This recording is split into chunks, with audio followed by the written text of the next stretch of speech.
Politics. Politics. Politics. Politics. What is egalitarianism? One of the fundamental beliefs we all share as human beings is the belief in fairness, or at least its idealization.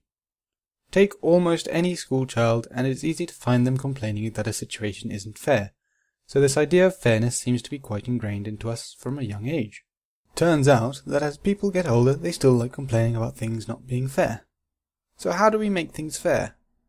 Egalitarianism, i.e. a belief in equality, says that we should give people the same starting points so that they have the same opportunities regardless of race, gender, class and so on.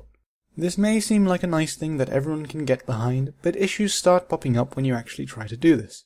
The first issue comes from how we actually measure unfairness or inequality. The easiest way to do this is by looking at the outcomes for different groups of people and making changes to society in order to balance these out.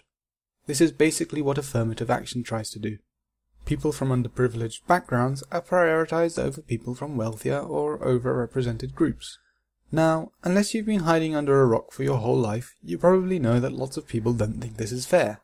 The general argument goes that the best candidate should get the job, regardless of background. Unfortunately, this doesn't really take into account the societal prejudice of the hiring company or the fact that it's really hard for disadvantaged people to compete with those who are better off because of inadequate schooling and whatnot. The main reason to call yourself an egalitarian nowadays is to indicate that you think more needs to be done to make society fair. Actually, if you think society is already fair and equal, you might also call yourself an egalitarian.